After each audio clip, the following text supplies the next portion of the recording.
There was not a live show this past week, but I got a chance to talk with Ringmaster Kevin of the Darkmoon Herald about his history in podcasting and more. Let's start the gnome train!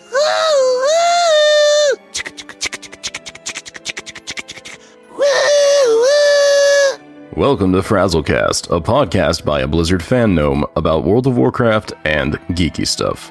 I promise you, they do talk about the World of Warcraft. They just go off the rails sometimes. Hello, Internet. It is Frazley the Awesome Gnome. Each week, I am joined by awesome people from Azeroth and beyond. This is episode 76. Let's use my customized ultra-safe transporter and visit the Darkmoon Island to meet up with Kevin.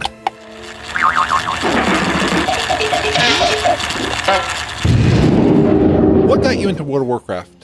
My brother actually got me into World of Warcraft. He's the one who does the voice acting for our intro bumper. That is my brother. And he got into it big because he was playing Final Fantasy, God, what was it, 11 or whatever, some online MMO. And I kept making fun of him because there was a subscription price. I'm like, who the hell would ever play a video game with a subscription price, right? Yeah. That's just silly. And so I actually was playing Guild Wars 1 at the time because there was no subscription. And, you know, I got my buddies into it and it was a lot of fun. And then my brother kept saying like, no, dude, you got to play Warcraft. You got to play Warcraft. I said, I don't even like Warcraft. Warcraft, it's all right. Warcraft 3, like I played through the campaigns, but whatever. It's not that good. It's not as good as StarCraft. StarCraft is amazing. Warcraft kind of sucks. If they make a world of like StarCraft or a universe of StarCraft or something like that, then hell yeah, I'm in. Because who plays Warcraft? Who cares? Because at the time, I was all about Diablo and StarCraft as far as Blizzard was concerned. Then for my birthday, he bought me Warcraft. It was like one of the very first for sale things that Warcraft did, where it's like $20 and you can buy the game.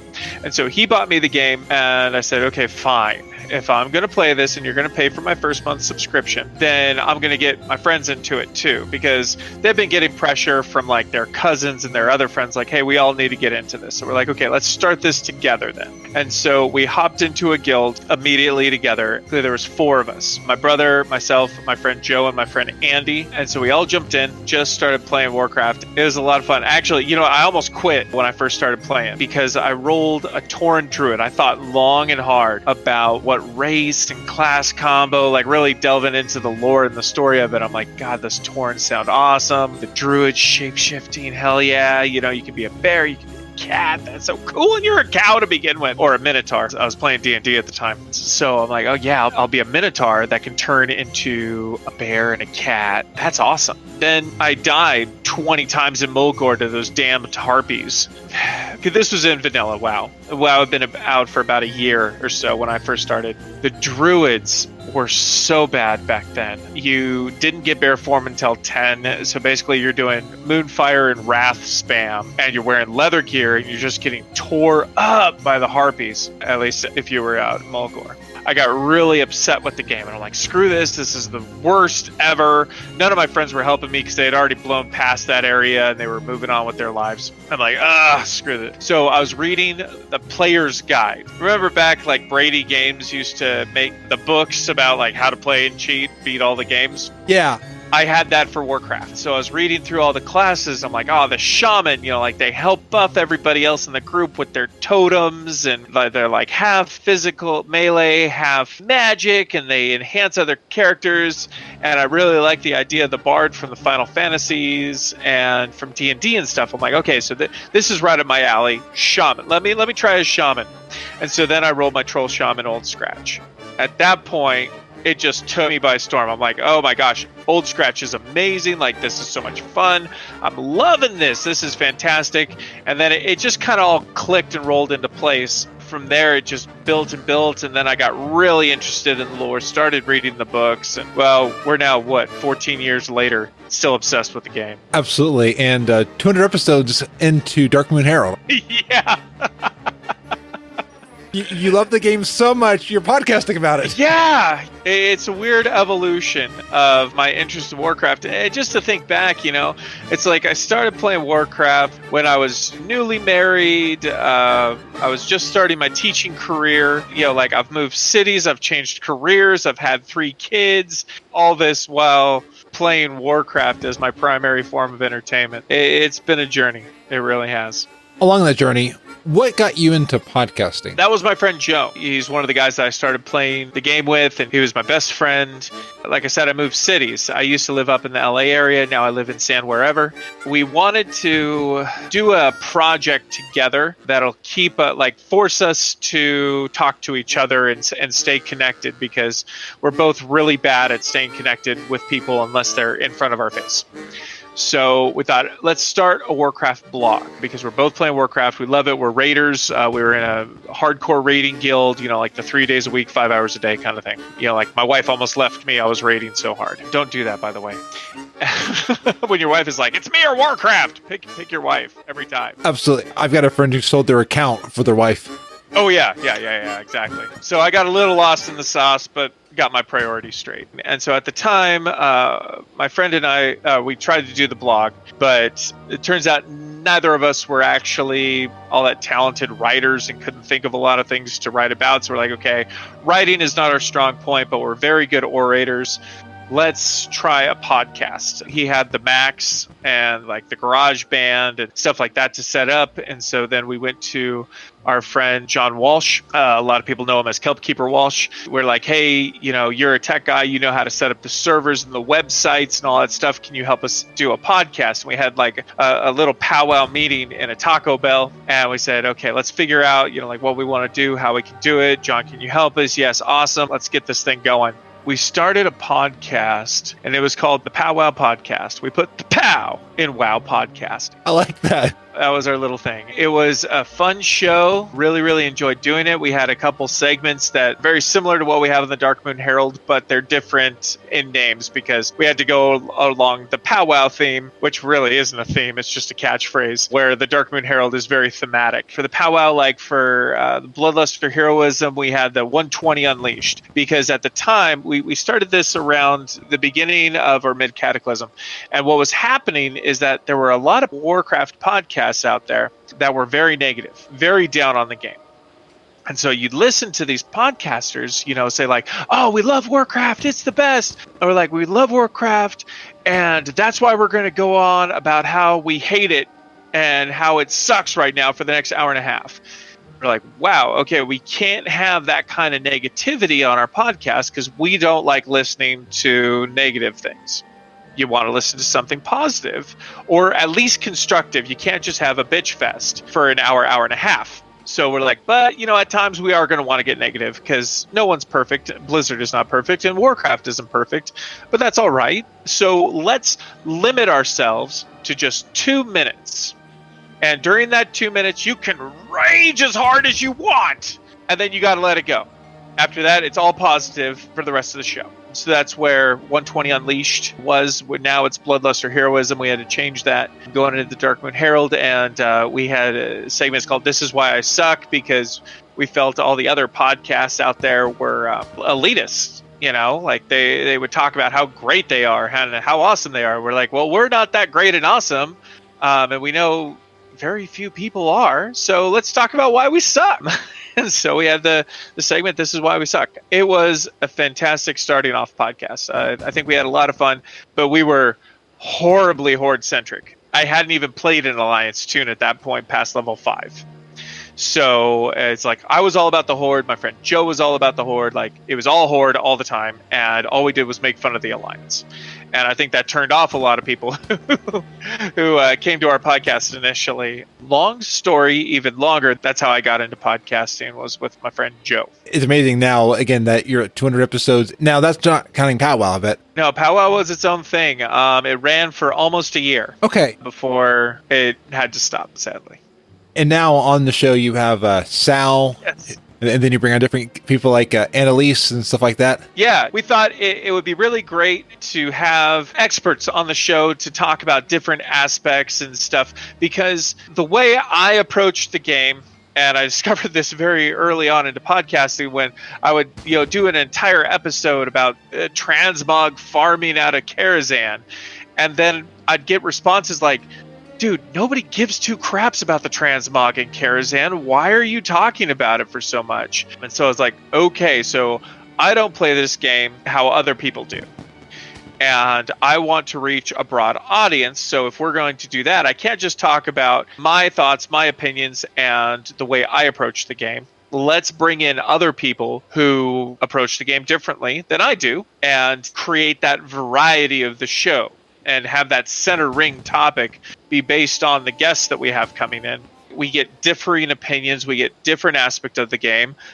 We can have somebody on to talk about pet battles because I don't do pet battles, or hardcore raiding because I'm not a hardcore raider. So my opinion of that is simply my opinion, and I have no expertise to back that up other than what I did back in Lich King and Burning Crusade, which is slightly out of date. That's kind of the idea behind bringing on the guests. That, and I had a lot of friends at the time. And I'm like, I want to bring Skullneck on the show. I want, Kelpkeeper Waltz and CJ, and let's bring in my Guildmaster and a Ludra and Apple Cider Mage and like all these people to the show because I'd love to talk to them and hear their opinions and their thoughts and just diversify the show like that. Absolutely. And giving people a platform and a voice. Of course, let's cross promote, let's help each other out. And some of that is selfish. In the early days, I'm like, hey, can I get this other podcast that I know is way more popular than mine? Come on my show. Let's see if I can get some of your listeners to come on over. And hey, now that I have you on my show, if you ever need a guest and,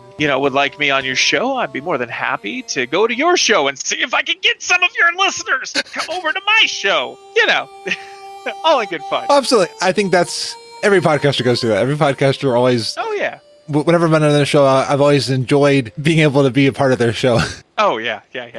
So you bring a unique perspective to WoW. What is your perspective on Battle for Azeroth so far? It fits my play style perfectly. And so I love it. The question of the lore is what I really sink my teeth into when it comes to Warcraft.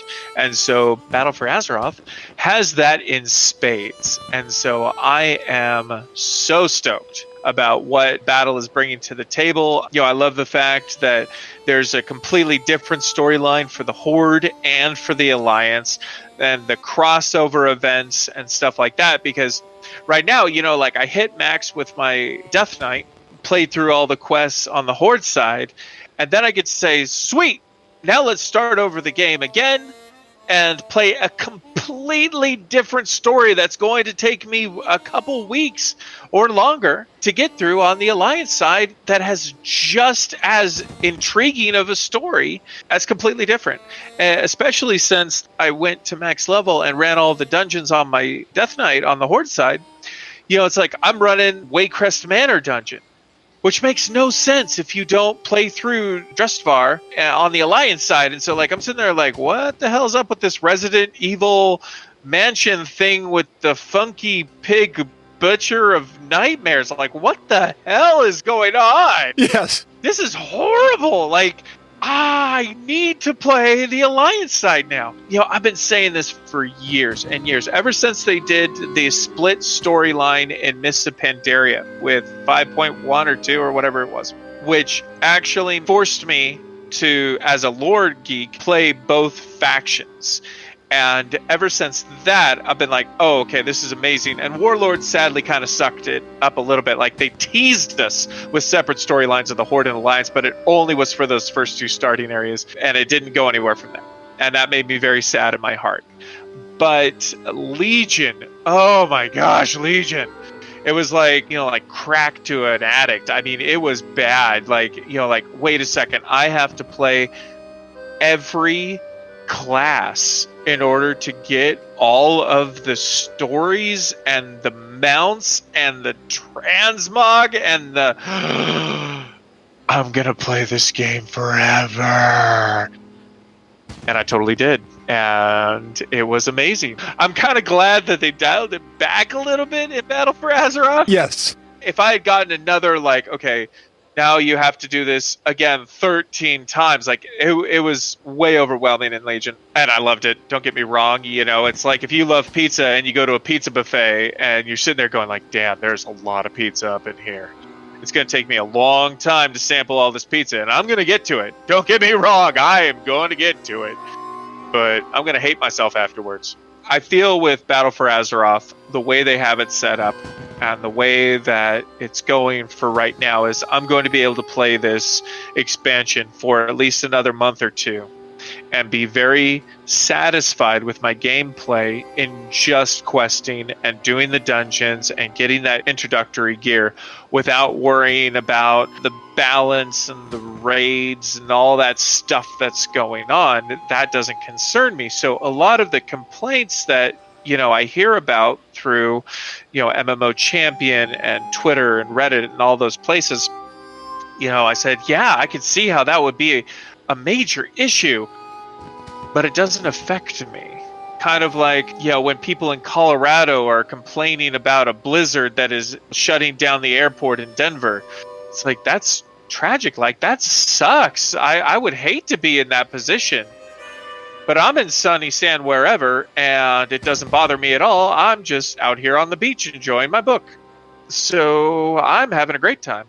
So now that we have kind of seen where 8.1 is going to go, I want to play a little bit of theory crafting. Where do you think 8.2 is going to go? It's not really a fighting point over in Kulturis like there is in Zuldazar. So I would only imagine that 8.2 is going to take us off the islands, branch out into the greater Azeroth world, which will be great. If I want to do pie in the sky, like this is what I hope, and this is how they can kind of enrich the game in order to get people excited, say 8.2 is going to be announced at BlizzCon. We have spent this expansion so far ingratiating ourselves into the Zandalar or Kulturan empires in order to get their ships. Well, now we have their ships. So now we got to go somewhere with their ships. Ooh. Now I believe we're going to get more of that Lady Vosh, the Naga, go out to like a new set of islands or something underwater caverns, some underwater area. Not a Vashir experience. God, I hope not. I spent so much money on Dramamine just to get through that zone. I get motion sick. Yes, I work on a boat. Shut up. But I do get motion sick if I'm not driving the boat. That's what I think will happen. What I truly, like my dream upon dream, is that what they will announce at BlizzCon in order to get everybody in Warcraft just completely schnockered excited for 8.2 is that we get our own boats. Ooh. That play very similar to the garrisons, where you can modify it, improve its appearance, use it to travel around. That's where your mission table is. That's where your Hearthstone can be set up. That's it. Like, it is basically a mode of transportation when you want to go from Zandalar to Kulturis or to this new island Naga area, and then you can just customize it from there. The type of ship, the sails, the crew that you have on the ship, like that kind of stuff. Maybe do like a Skies of Arcadia type battle system where you can upgrade your weapons and then have some kind of, not like a truly interactive battle system, but something where you're like, hey, I want my ship to do A, B, and C next round. And then those actions play out. And then I'm like, okay, now BDQ. And then the ship does those actions. Like that kind of system where it doesn't take a lot of mechanics, but it's something that you can just do with your ship that is a gameplay element without it having to be like a serious gameplay element. Kind of like how I think Sid Meier's Pirates had it, where you traveled around and you decided like you go between two different zones, and while you're going, stuff happened. Yeah. Because they already have added it where we do take the ship to different islands. Exactly. And the most important thing is that it's just a very customizable thing. And I feel that we have enough in-game ship models. Those things already exist in-game. You don't have to create a metric buttload of art assets just to add it in. I feel like that's kind of something that with the garrisons that they kind of screwed the pooch on, because it's like, yeah, you have all these art assets for these buildings of all the different races. Why didn't you use them? Well, we have ships for the Blood Elves, for the Night Elves, for the humans, even like gnomes, Blood Elves, Orcs, Trolls, especially the Zandalari Trolls. Like, so you have like all these art assets when it comes to the ships. We fought on ships for days. I think you just have like, pirate flags and crazy stuff that, if you happen to be exalted with the Bloodsail Buccaneers, you get a special pirate ship. Ooh, I like that. Give more reasons to go back and explore different areas of the game. Kind of like Transmog did. Completely revitalized everything Absolutely. Final Fantasy XIV added in a card game. You won cards by defeating bosses in old dungeons. Yeah, kind of like the raiding for leashes gets people back there. Yes. There's a bunch of stuff that you can do. That's kind of like my dream. I've been pimping this boat as your home base idea for a while now. Blizzard, please listen to me, because who wouldn't want their own ship in game that, honestly, as long as we stay on Azeroth, there's no reason why it can't go from expansion to expansion to expansion. It's only when we go off-world that you would lose access to your boat. And we've really become a lot more water-focused. Well, and they could make the boat be air flight, too. Yeah, exactly. Kind of how they, well, I don't know, with the newest, if you buy 180 days, you get the ship that doesn't float. Well, and Jaina has shown we have the technology to do water stuff in the air. Yeah, exactly. What is one bit of advice you would give to a content creator? Do it for love of the game. Don't expect prestige or money. It's one of those things like, if you would get nothing and no one would listen, would you still do it? If the answer is yes and you have some good ideas, then definitely go for it. But I've seen way, specifically podcasts. I've seen way too many that rise and fall because they don't gain the popularity that they were hoping to right off the bat. The truth of the matter is that, I don't consider myself a web celebrity or, anything like that. Yes, I get a fair amount of downloads, but I understand that out of the maybe 5-6 million people that play World of Warcraft, a very small percentage of that, maybe 20,000-ish, actually listen to podcasts. So you're looking at a minuscule part of the population in the world in the United States that actually play Warcraft, and then a minuscule population of the Warcraft crowd actually listen to Warcraft podcasts. Even then, we're oversaturated. So it's not something that you do for popularity. It's for pure love of the game. Definitely attack it with a game plan. And when I started, the big thing that Joe and I were thinking of, and this carried over into the Darkmoon Herald when I was designing the current show that I do, is what do other podcasts out there who podcast about Warcraft or Blizzard do? And then what am I going to do that's different? Why should somebody listen to my show either in addition to or instead of, let's say, The Instance, which is the most popular Blizzard podcast out there, or Convert to Raid? For me, I kind of carved out my niche in that I had a segmented show, which is something that The Instance feigned at the time. And I mean feigned because they would have a segment about the news, and then a segment about announcements, and then a segment about people asking them about the news and the announcements. It's like, well, you just gave me the same thing 3 times with different bumpers. That's nothing new. So that kind of bugged me.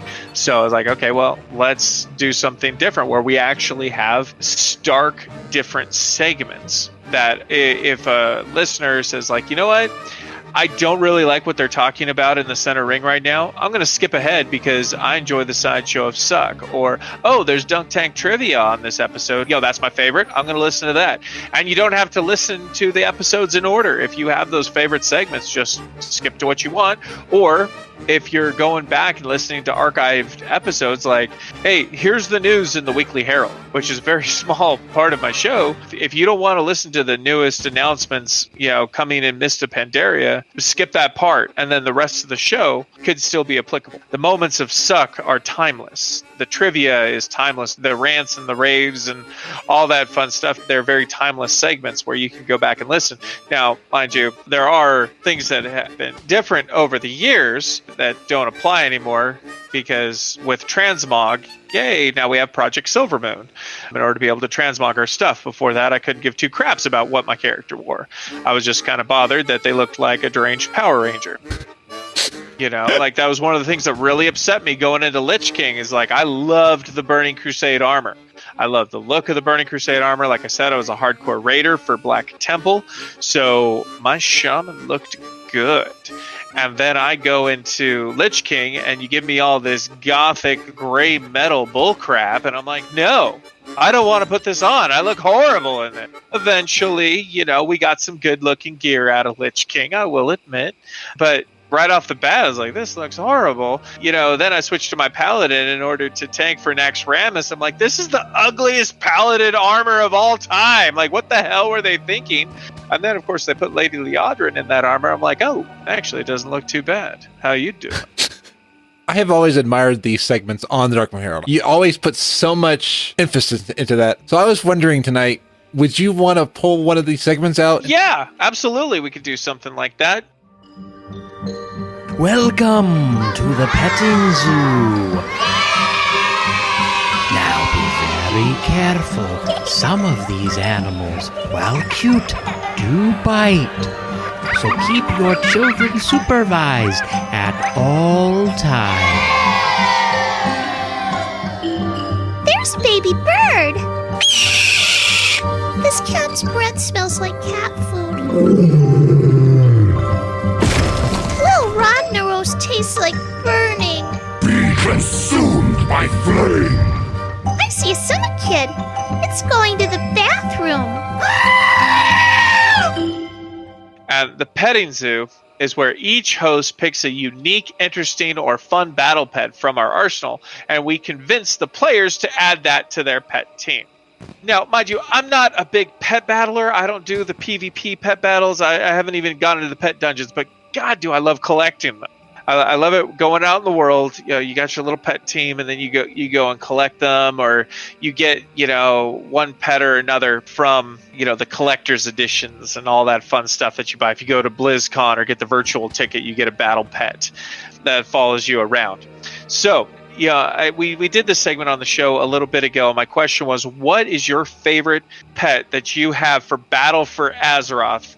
Just following you around, being your little companion while you're going through all these introductory quests. So, Frazley, what pet do you have following you around out there in the world? Toddle. Of course. Yes. Because he's like me. He's a little guy. And he goes, Toddle! He rolls around. He gets bored and just goes, Toddle. I mean, it is the cutest thing ever. He really is. Toddle is amazing. And if I remember correctly, you get Toddle from the Battle for Azeroth Collector's Edition. Yes. Or the Digital Deluxe, if you went that route. He is a really fun battle pet to have. My personal favorite, mainly because I went with a Death Knight for this expansion, it was inspired by my original co-host on the Darkmoon Herald, Upsana. And Upsana, I can't even remember how this started. It was so long ago, but I'd be like, and now joining me, Upsana. And that was kind of her intro. And I'd always have some kind of alliteration about her, she's the shimmering son of Stormwind, or the Madam of Moneybags and Moonguard. It's Upsana. And so I actually have the Mr. Bigglesworth, which is the little kitty that with sparkly frost whiskers that you get from Raiding with Leashes 1 and you find in Naxxramas is named Upsana. And so I have Upsana following my Death Knight around because it works very thematically with my Death Knight, and it's the cutest little thing. And for those of you who played Warlords of Draenor, or the expansion that shall not be named, as Sal calls it, you have your pets that actually wander around your garrison. If you have a pet listed as your favorite pet, it will follow you around, whether you have it out or not. But I didn't know that at first. And so I noticed as I was going around my garrison doing my thing, this little kitty Upsana was just following me around my garrison. Whenever I would come back to my garrison, Upsana would be there. And so it's kind of like when I would come home, there's my cat right there waiting for me. And he's so cute. I love my little Upsana. I love my real life Upsana too. It is by far one of my favorite pets. It's by far one of my favorite bumpers too, because it has the goat screaming at the end, which always makes me laugh.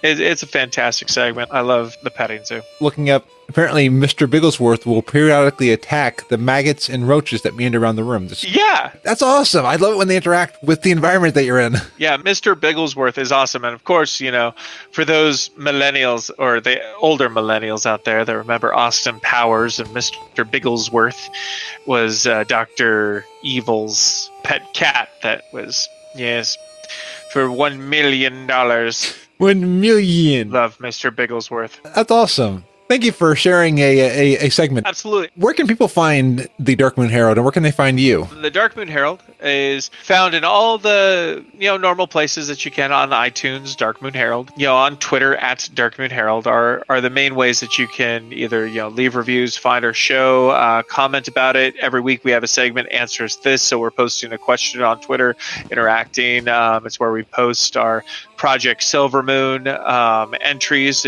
for people to vote on what transmog set that they think is the best.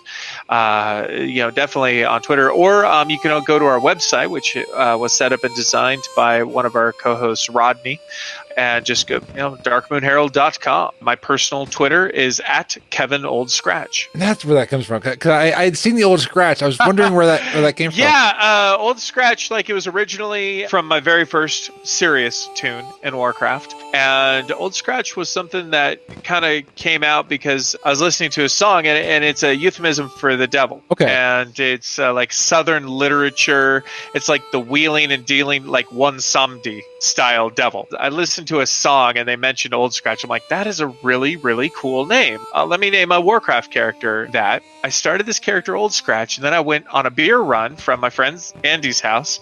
And we're looking at beer, like, let's try a new kind of beer. And there's this amber ale named Old Skratch, right there from Flying Dog Brewery. And I'm like, okay, well, now I have to buy Old Skratch brew so I can drink Old Skratch while playing as Old Skratch in my game. It was delicious. I mean, one of the best amber ales I've ever had. So I was like, okay, first off, favorite beer, Old Skratch. Favorite character in game, Old Skratch. So when Twitter came out, I'm like, what does everybody know me as? Kevin Old Skratch. That's how that whole thing started. Since I've done the Darkmoon Herald, however, it has kind of morphed into that. I introduced myself as Ringmaster Kevin. So I am Ringmaster Kevin in the show and around, but my gamer tag is still Old Skratch from back in the day. Well, and Old Skratch fits with that ominous feel of Darkmoon Herald. It does. Because there's always that, you never quite trust the Darkmoon. I mean, there's just something off about it, but you just never know. Yeah, we're there to make a deal. Absolutely. And that's one of the things, again, you asked me Battle for Azeroth. One Samdi! I mean, my God. Yeah. What an amazing character. I mean, this total wheelhouse for my love. And I've loved the character of One Samdi ever since I read the book Vol'jin, Shadow of the Horde by Michael Stackpole. Amazing book if you haven't read it. Oh my gosh. One of the best Warcraft novels out there. But I am totally biased because I love Michael Stackpole as an author because he wrote one of the greatest Star Wars series in the X-Wing Rogue Squadron series, which is fantastic. And then he writes about Vol'jin, my favorite character in Warcraft, where Vol'jin basically dies and Vol'jin's dad makes a deal with One Samdi to keep Vol'jin alive. And that whole scene was just off the hook. I'm like, okay, that's it. One Samdi, at some point, he's got to make a big appearance in game. And he's got to be awesome. And it just fits just lockstep with my Troll Shaman. And the name Old Skratch is this wheeling and dealing, deal for your soul kind of devil character. And I was just like, oh my gosh, this is perfect. This is just amazing. And I was listening to episode 16 of Dungeon Fables by Ali, and One Samdi is in Zul'Farrak. Yeah. So it's been in the lore, which is great. Oh yeah, One Samdi's been in the lore forever. He has always been that patron Loa of the Darkspear Trolls since we were introduced to the Darkspear Trolls. It's not like the other Loa like Hirik and the big toad Razan. So they definitely made up a lot of Loa in this game, but not One Samdi. One Samdi has always been there.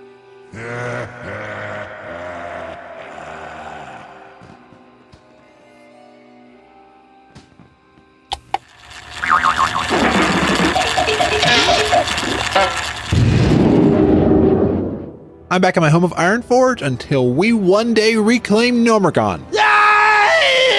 Which means it's time for a quick rundown of news. This is as of the recording on Thursday, October 11th in the afternoon Eastern Time. So Blizzard will probably release something big between recording and publishing. So Forbes had an interview with Ian Hazzikostas, and this is on what they call the postmortem of the launch of BFA. So Ian acknowledged the bumpy road like mythics, the Azerite armor, class balancing, expeditions, like how grindy they are, and more. So there's a lot here to unpack, and I heavily recommend reading this interview.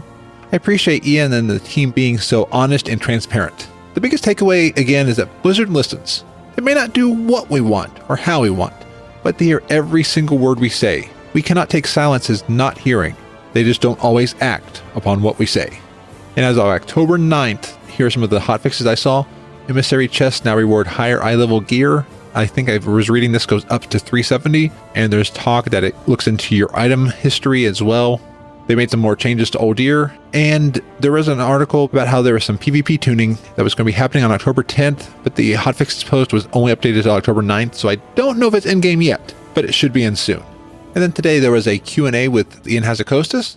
Lots of questions on Azerite armor and traits. Some of the non-Azerite questions were about things like unlocking allied races, and they will be doubling reputation for Legion World Quest in 8.1. Just like in the Forbes interview, Ian said that the Island Expedition rewards are being reworked.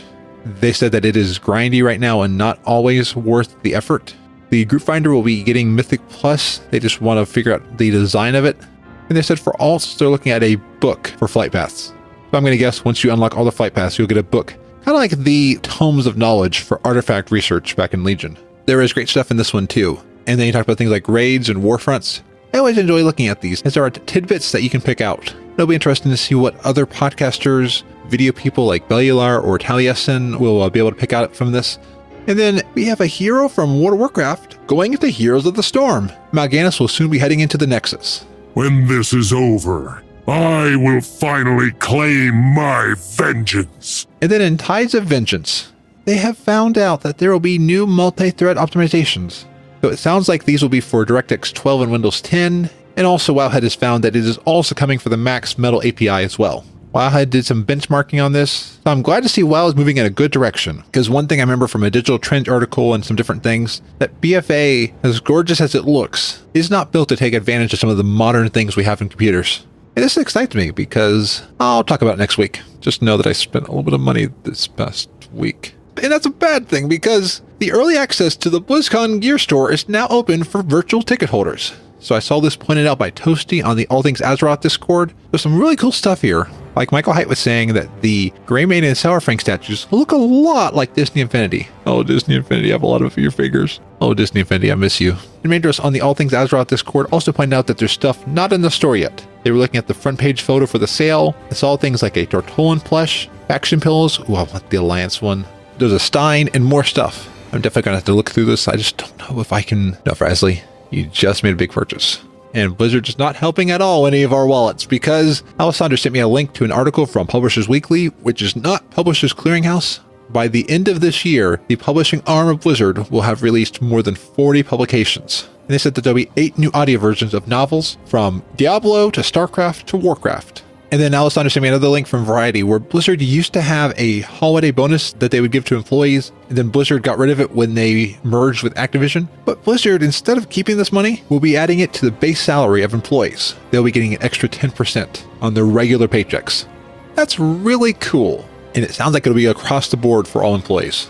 And then in non-WoW news, Microsoft has announced the xCloud. It will be apparently able to stream Xbox games, and they say to mobile devices, PCs, and consoles. The Verge has an article on the announcement from Microsoft this week. We had Google's Project Stream last week, and then Sony has PS Now and PS4 Remote Play. And then I heard somewhere that Nintendo Switch has streaming in Japan, that you can play Assassin's Creed Odyssey. There's a lot of stuff happening in the cloud. But you know, right now I'm looking up into the sky, and I am beneath a starless sky. So Shack News has a free book called Beneath the Starless Sky, Pillars of Eternity in the Infinity Engine Era of RPGs. And the description is, from the Sword Coast to the Deadfire Archipelago, Beneath the Starless Sky explores the making of the Infinity Engine RPGs, the history of Black Isle Studios, and the development of Obsidian Entertainment's Pillars of Eternity franchise. I'm enjoying a lot of these development books coming out. I backed the WoW Dev Diary Kickstarter. I backed Stay a While and Listen about the development of Diablo. There's a second book that came out because that Kickstarter was successfully funded.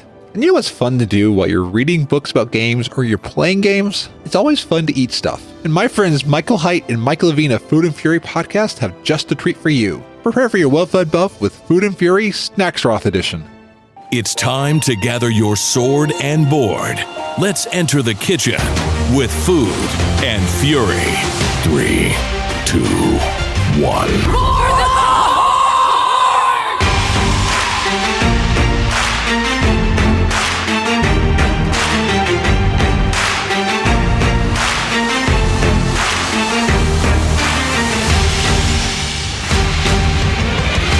Hey everybody, and welcome to Snacksaroth Edition, where we deliver you a war-forward snack each week with enough buffs to help you with your battle for Azeroth. Whether you've made roasted boar meat or you've conjured a mage table, we welcome you to Food and Fury. This is Snacksaroth Edition, Episode 8. I'm Michael Height. Joining me today, the legend, the druid, the PvP machine, Mike Levine. Hello. Hey, Food Fam. Good to have you back. Glad to be back. Let's get rolling, Mike.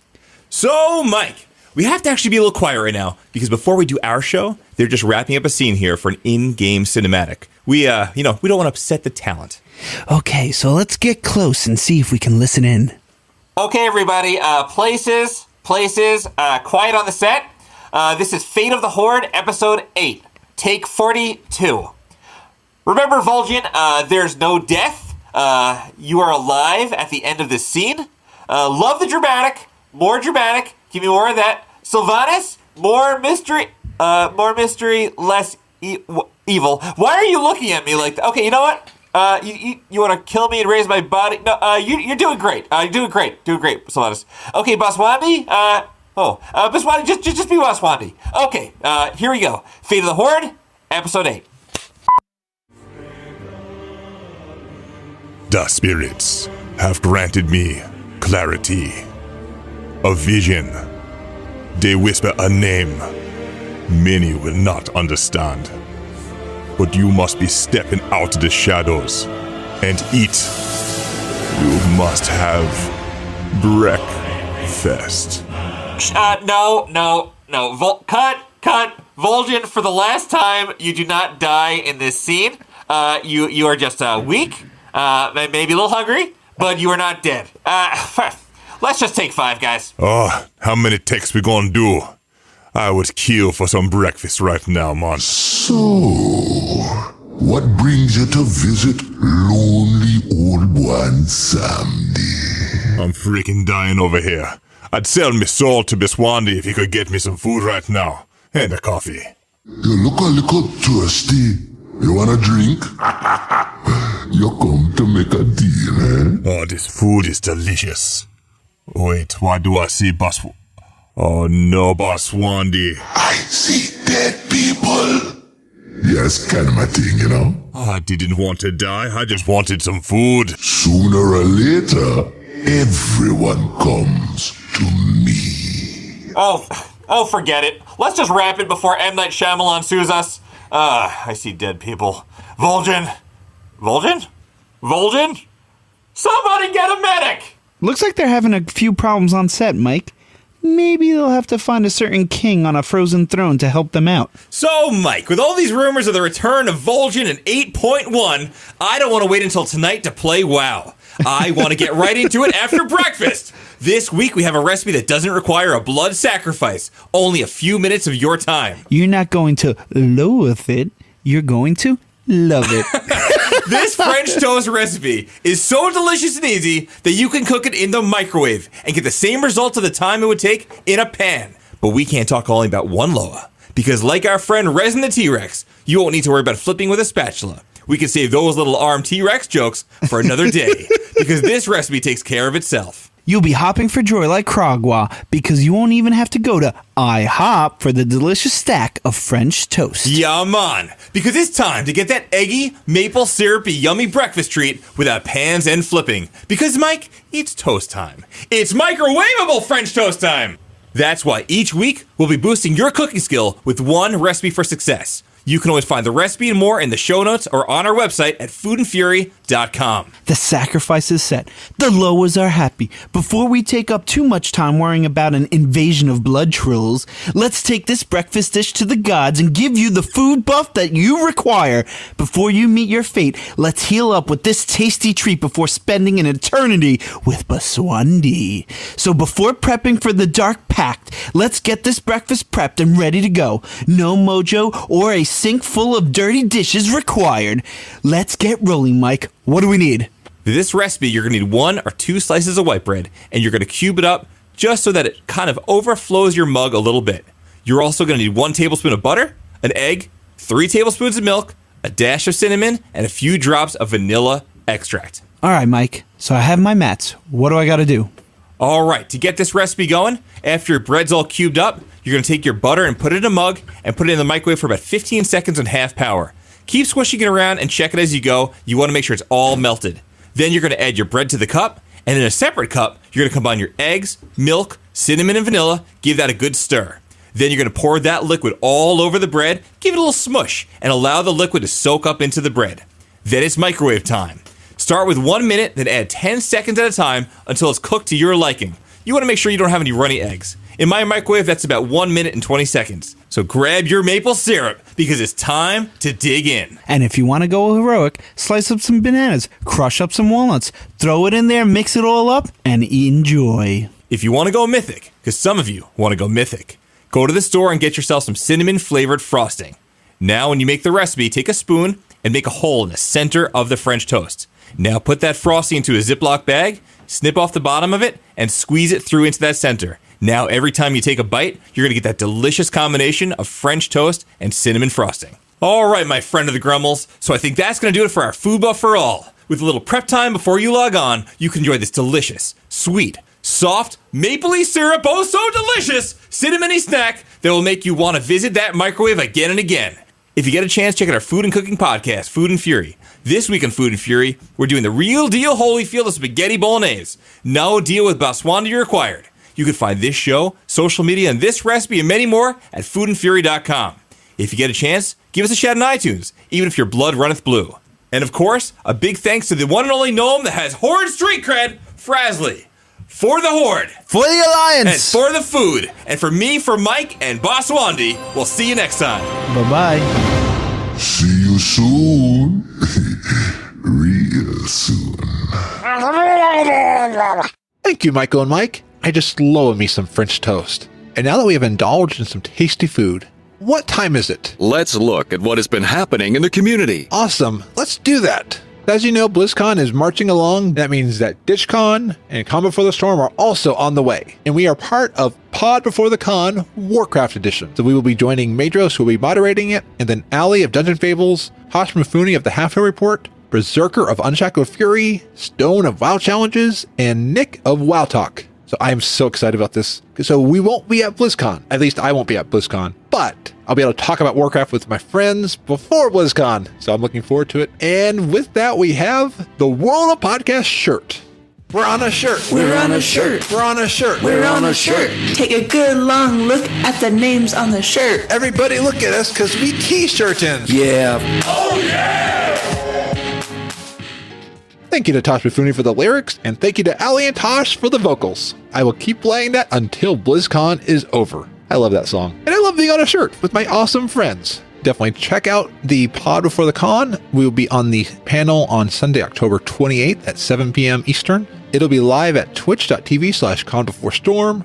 And again, Madros, I've promised to not mention Rathion. And then if you aren't going to BlizzCon, but you want to watch a virtual ticket, there'll be a lot of contests coming up. And one of them is from the Unshackled Fury. So on episode 37 of the Unshackled Fury podcast, they have details on the contest that is running through October 27th. And all they ask is for your creativity. Listen to the episode for that. And it's a great episode. I enjoyed it. And then Ali at Dungeon Fables brought to my attention that World of Warcast has celebrated 300 episodes. That is quite a milestone. If you think about all the Blizzard and even non-Blizzard podcasts that never make it to episode 300. So everybody at World of Warcast, we at FrazlCast salute you.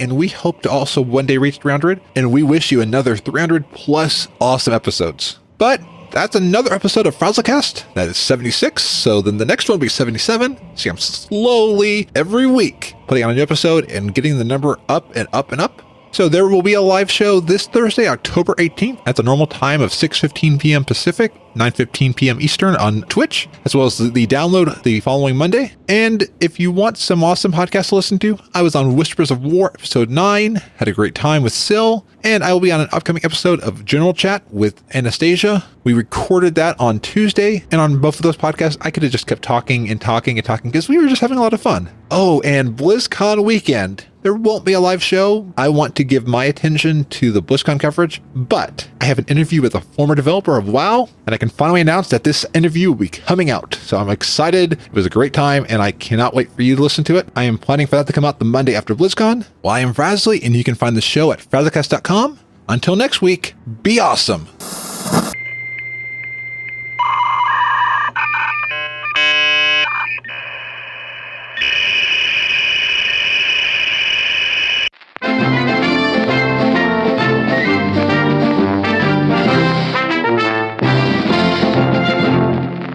Welcome to the Frazley Report, a short news report by me, Frazley, the awesome gnome, to deliver your World of Warcraft news. With WoW Classic coming soon, some speculating either launching at BlizzCon or next year because of how soon we are getting a demo. With Classic, there is a new service that is launching to replicate dial-up internet for certain players. There's a group of players who want Classic, but only if they can play it on 56K dial-up. They relate to getting fast internet access and played the game on the only internet speed available to them, dial-up, which amazingly is a thing that you were able to do with WoW. This new service will be called OMG, This Is Slow, and surprisingly will only be 56 cents per month, if you pay annually. The team behind this internet service ran into complications because many landlines are no longer available. This new service will be using cellular internet, and then throttling speeds down to 56K in off-peak times, and even slower during peak times. They want to really replicate that feeling of being on slow internet. They've been testing out the service on World of Warcraft, using the live servers for Battle for Azeroth. They're having a lot of success. Blizzard took out all of the things that they had added to account for this dial-up access.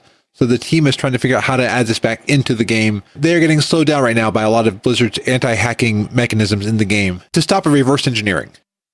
Well, this has been the Frazley Report. Until next time, be awesome. Oh, I do not at all miss dial-up. FrazlCast is a fan podcast that covers Blizzard games. We are not affiliated with Blizzard Entertainment. Views expressed by the host and guests are their own. Some of the art, music, and sound effects come from Blizzard games and are owned by Blizzard Entertainment, Inc. No copyright infringement is intended. Want more awesomeness every week? Visit weeklyawesome.com. Weekly podcasts to make your week better. Remember to smile and be awesome. This show is brought to you by Dragon Powered Studio. Find more at dragonpoweredstudio.com.